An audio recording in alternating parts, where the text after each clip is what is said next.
अस्सलाम वालेकुम, welcome to Asha recipes. आज मैं आपके लिए बीफ के कच्चे कीमे के बहुत टेस्टी, बहुत जूसी किस्म के कबाब बनाने जा रही हूँ। उम्मीद करती हूँ मेरी आज की रेसिपी भी आपको पसंद आएगी। अगर आपको मेरी रेसिपीज़ पसंद आ रही हैं तो प्लीज़ मेरे चैनल आशा रेसिपीज़ को सब्सक्राइब कीजिए। सब्सक्राइब करके बेल का बटन ज़रूर दबाइए, लाइक कीजिए, दोस्तों रिश्तेदारों से शेयर कीजिए। आए देखते हैं इसे हमने कैसे तैयार किया है। शुरू करते हैं बिस्मिल्लाहिर्रहमानिर्रहीम से। मैंने 1 किलो बीफ का कीमा लिया है। मैंने बिल्कुल बारीक पीस लिया है इसको। 2 मरतबा मैंने चॉपर में इसको पीसा है। आप भी चाहें तो इसको 2 मरतबा मशीन में ज़रूर निकलवाइएगा, क्योंकि हमें बहुत फ़ाइन चॉप किया हुआ चाहिए। इसी तरह से मैंने इसमें एक गड्डी धनिया की ली है, ये जाएगी इसमें। पुदीना मैंने हाफ़ गड्डी लिया है, ये जाएगा इसमें। 2 टेबल स्पून भर के मैंने सफ़ेद ज़ीरा लिया है, ये जाएगा इसमें। तकरीबन 2 लेमन का जूस है ये जाएगा इसमें। 2 मैंने साइज़ की अनियन है, यानी कि प्याज, इसको मैंने कद्दूकश कर लिया है और उसका पानी जो है वो अच्छी तरह से निकाल दिया, निके निके निचोड़ दिया है प्याज को अच्छी तरह से। 2 टेबल स्पून भर के मैं लहसुन अदरक का पेस्ट डालूँगी। इसके मसालों में 1 टेबल स्पून भर के मैं आम नमक यूज़ कर रही हूँ। 1 टेबल स्पून मैं चिली पाउडर यूज़ कर रही हूँ। 1 टेबल स्पून मैं भुना कुटा ज़ीरा, भुना कुटा धनिया मैंने मिक्स किया हुआ है वो डाल रही हूँ। 1 टेबल स्पून मैं गरम मसाला यूज़ कर रही हूँ। 1 टेबल स्पून मैं रेड चिली फ्लेक्स या यूज़ कर रही हूँ। 1 टेबल स्पून मैं इसमें चिकन पाउडर भी यूज़ कर रही हूँ। जायका जो है वो ज़्यादा इन्हेंस हो जाता है, टेस्ट बहुत अच्छा हो जाता है। 2 टेबल स्पून भर के मैं बटर का यूज़ कर रही हूँ। इससे हमारे जो कबाब हैं वो जूसी से बनेंगे। आप चाहें तो देसी घी या वनस्पति घी कुछ भी ले सकते हैं। इसके बाकी मसालों में 2 टेबल स्पून भर के मैं सफ़ेद चने जो होते हैं भुने हुए, उनको मैंने पाउडर बना लिया है, वो ले रही हूँ। आप चाहें तो इसकी जगह पे बेसन भी ले सकते हैं, लेकिन बेसन को पहले भून लीजिएगा, उसके बाद यूज़ कीजिएगा। हाफ़ टेबल स्पून मैं इसमें काला नमक भी यूज़ कर रही हूँ। कचरी पाउडर यूज़ कर रही हूँ। मेरे पास पपीते का पेस्ट नहीं था, इसलिए मैं कचरी पाउडर यूज़ कर रही हूँ।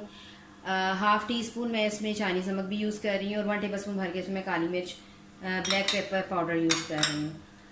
तो आइए शुरू करते हैं। सबसे पहले इसमें लेमन जूस डाल दें कीमे में। ज़ीरा डाल दें। 2 टेबल स्पून भर के मैंने ज़ीरा लिया है, साबुत ज़ीरा। ये जो हमारे पिसे हुए मसाले हैं ये सारे शामिल कर दें इसमें। बाकी जो मसाले हैं वो सारे भी इसमें डाल दें। लहसुन अदरक का पेस्ट जाएगा इसमें अब, और बटर भी डाल दें।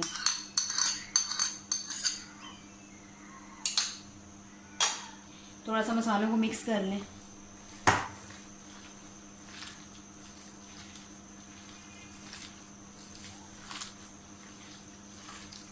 अब इसी तरह से धनिया, पुदीना, हरी मिर्चें, कोरिएंडर लीव्स यानी कि धनिया,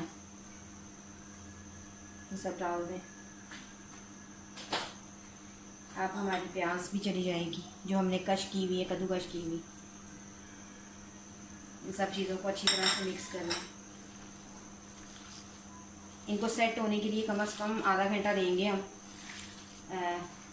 चाहें तो आप फ्रीज़र में रख दें। आप चाहें तो इसमें अंडे का इजाफा भी कर सकते हैं, लेकिन मैं नहीं डाल रही।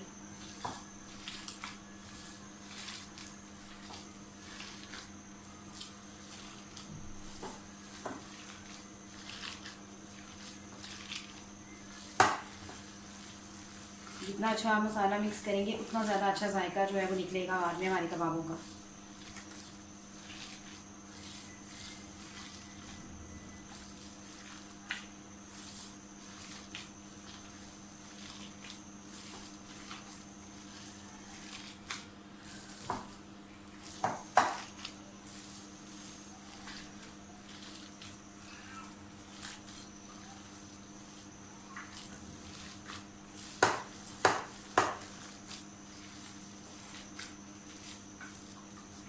कीमा हमारा अच्छी तरह से मिक्स हो गया है।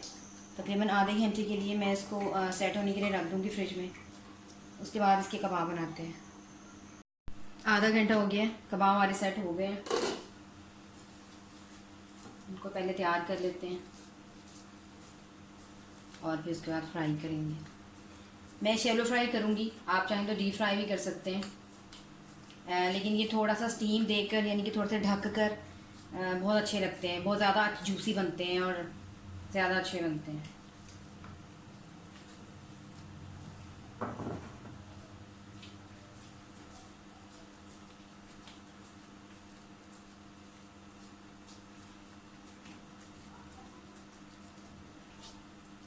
ये कबाब आप बन कबाब में भी यूज़ कर सकते हैं, यानी कि जो बन बर्गर बनाते हैं हम, उसमें भी बहुत अच्छे लगते हैं ये। इसी तरह से मैं सारे कबाब तैयार कर लूँगी। कबाब हमारे रेडी हो गए, आए इन्हें अब शैलो फ्राई करते हैं। मैंने एक खुले मुंह का तवा लिया है, नॉन स्टिक पैन लिया है। नॉन स्टिक पैन भी कह सकते हैं, तवा भी कह सकते हैं आप इसे। आप चाहें तो इसे लोहे के तवे पर भी बना सकते हैं, इससे कोई ख़ास फ़र्क नहीं पड़ता। ऑयल हमारा गर्म हो गया है।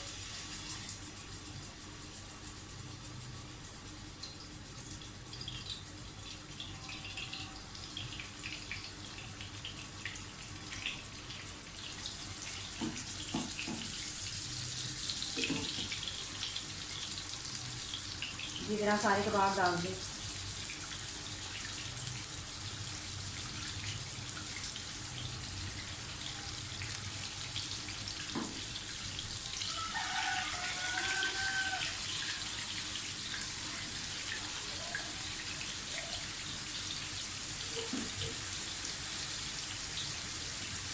मैं इनको थोड़ी देर के लिए ढकूँगी, लेकिन बहुत हल्की आंच पे नहीं ढकूँगी,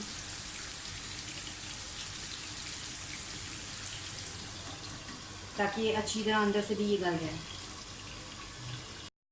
तकरीबन 5 मिनट हो गए। मैंने इसलिए इसको थोड़ी देर के लिए स्टीम दी है, यानी कि ढक्कन दिया है, क्योंकि ये बीफ का मीट है, इसलिए थोड़ा सा टाइम लगाता है गलने में।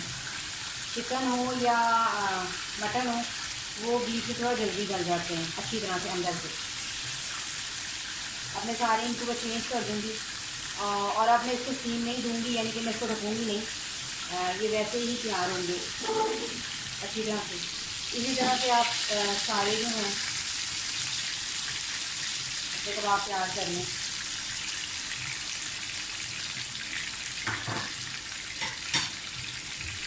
उम्मीद करती हूँ मेरी आज की रेसिपी भी आपको पसंद आएगी। अगर आपको मेरी रेसिपीज़ पसंद आ रही हैं तो प्लीज़ मेरे चैनल आशा रेसिपीज़ को सब्सक्राइब ज़रूर कीजिए, और सब्सक्राइब करके बेल का बटन भी ज़रूर दबाइए। अगली रेसिपी तक के लिए अल्लाह हाफ़िज़।